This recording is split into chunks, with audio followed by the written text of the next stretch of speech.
অন্যায় প্রতিবাদ করাতে ভারতীয় জনতা পার্টির প্রথমে শ্যামবাজার থেকে মঞ্চ ভেঙে দেওয়া হয়। যেভাবে তারা মানুষের আন্দোলনকে, মা বোনেদের রাত্রিবেলার আন্দোলনকে দুষ্কৃতি ঢুকিয়ে আর্জি করে ভাঙচুর করিয়ে বন্ধ করবার চেষ্টা করছিল। মমতা বন্দ্যোপাধ্যায় বাংলাদেশের ভয় নিজে পেয়ে গেছেন, তাই নিজে বলছেন এই বোনটার দাম নাকি 10 লক্ষ টাকা বলছেন।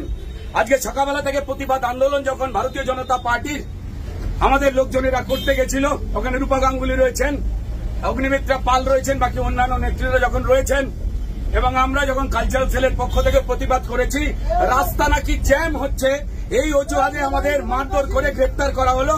এখন লালবাজারে নিয়ে যাওয়া হচ্ছে। ঠিক আছে, এবার সবাইকে বলবো যে রাস্তায় নেমে আসতে, এরা কাউকে ছাড়বে না।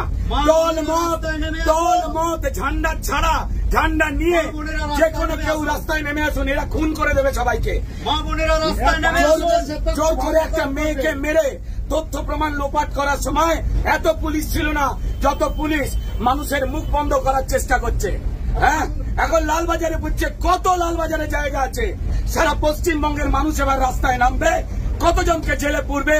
অপদার্থ মমতা বন্দ্যোপাধ্যায়, অপদার্থ মুখ্যমন্ত্রী, অপদার্থ স্বাস্থ্যমন্ত্রী, অপদার্থ পুলিশ মন্ত্রী এবং তার সঙ্গে বিনীত গোয়েল, যিনি ক্রাইম লোপাট করবার বিরাট চেষ্টা করেছেন, তারা সবাই মিলে এই ষড়যন্ত্র করে করবার চেষ্টা করছেন। প্রমাণ মুছে দিয়েছেন যাতে সিবিআই এর খুঁজে পেতে কষ্ট হয়। কেউ ছাড় পাবেন না, সবাই গর্জে উঠুন। এরা সবার মুখ বন্ধ করাতে চায় পশ্চিমবঙ্গে, শুধু আমাদের নয়, আপনাদের প্রত্যেককে আওয়াজ তুলুন। মায়েরা, বোনেরা, 14 তারিখ রাত্রিবেলা স্বাধীনতা দিবসের 12টা বাজবার পর ভোর রাত্রিরে প্রচুর মা বোনকে অ্যারেস্ট করা হয়েছে, মারা হয়েছে। পুলিশ বলছে প্রতিবাদ করা ঘুচিয়ে দেব। মমতা বন্দ্যোপাধ্যায়, রাস্তা আপনার পৈতৃক সম্পত্তি নয়। এরা ভয় দেখানোর চেষ্টা করছে, ভয় পাবেন না। একদম রাস্তায় নামুন, প্রতিবাদ করুন। নমস্কার বন্ধুরা, বাংলার খবরে আপনাদের স্বাগতম। বন্ধুরা, আর চুপ থাকতে পারছি না।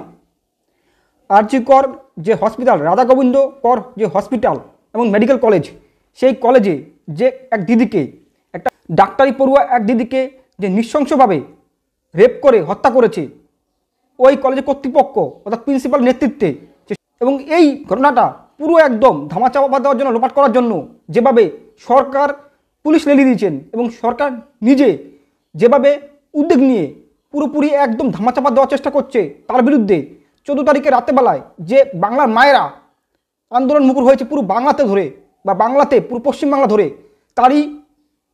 তা দেখে ভয় পেয়ে গেছে। তারা দেখে ভয় পেয়ে গেছে মাননীয় প্রধানমন্ত্রী বা স্বাস্থ্যমন্ত্রী বা পুলিশ মন্ত্রী।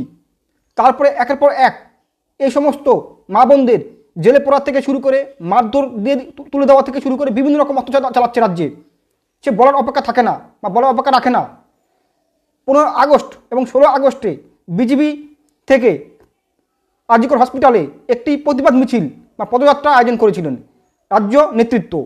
সেই মিছিলের উপরে আক্রমণ হেনে এবং পুরোপুরি শ্যামবাজারের যে স্ট্যান্ড ছিল বা যে মঞ্চ ছিল, সেই মঞ্চ ভেঙে দিয়ে এবং পুলিশের মাধ্যমে অত্যাচার চালিয়ে এই রাজ্যের মুখ্যমন্ত্রী, পুলিশ মন্ত্রী, স্বাস্থ্যমন্ত্রী যেভাবে বিরোধী শক্তি বা বিরোধী রাজনৈতিক দলদের যেভাবে দাবি রাখছে, একইভাবে যে সমস্ত মা বোনদের যারা প্রতিবাদ মুখর হয়েছে 14 আগস্ট অর্থাৎ রাতেবেলা, তাদের যেভাবে জেলে পুরে যেভাবে দাবি রাখা হচ্ছে, তার ফলে রুদ্রনীল ঘোষ যে অভিনেতা, তিনি বা তাদের কিছু নেতৃত্বকে লালবাজার পুলিশ তুলে নিয়ে যাচ্ছে এবং অ্যারেস্ট করে।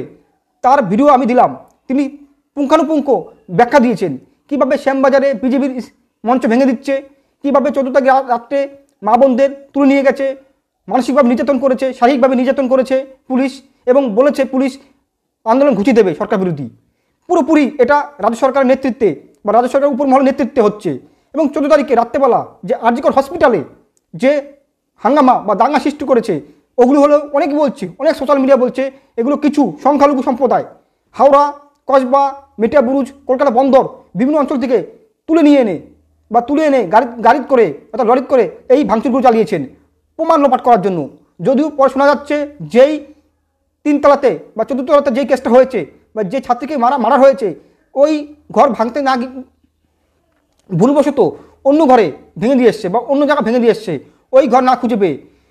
এভাবে যে সরকার দমননীতি চালাচ্ছে একের পর এক, বাংলার মায়েদের, বোনদের এবং মানুষজনকে এবং বিরোধী রাজনৈতিক দলদের তাদের বিরুদ্ধে এই রুদ্রনীল ঘোষ বলেছেন প্রত্যেকে দল এবং নির্দল এবং সাধারণ পাবলিক পতাকা নিয়ে পতাকা না নিয়ে এগিয়ে আসতে বলেছেন। কারণ এই সরকার কাউকে ছাড়বে না, শুধু ওই ছাত্রীকে না, বাংলার মা বোনদের কাউকে ছাড়বে না, প্রত্যেকে আঘাত করবে, প্রতিনিয়ত আঘাত করবে। কথাটা সঠিক বলেছেন। কারণ সরকার এত খিদে কোথায়, বা সরকার কোথায় স্বার্থ আছে একটা চোর, লম্পট, ডাকাত, খুনি, রেপিস্টকে বাঁচানোর জন্য? উনি বারে রিকোয়েস্ট করছে সবার কাছে, বাংলা মা বোনদের, ভাই বোনদের কাছে রিকোয়েস্ট করছে আপনারা বেরিয়ে আসতে এবং প্রতিবাদ করতে এই নৈরাজ্যবাদী সরকার এবং পুলিশ মন্ত্রী, স্বাস্থ্যমন্ত্রী এবং মুখ্যমন্ত্রী যে পদত্যাগ করার জন্য। এবং নমস্কার।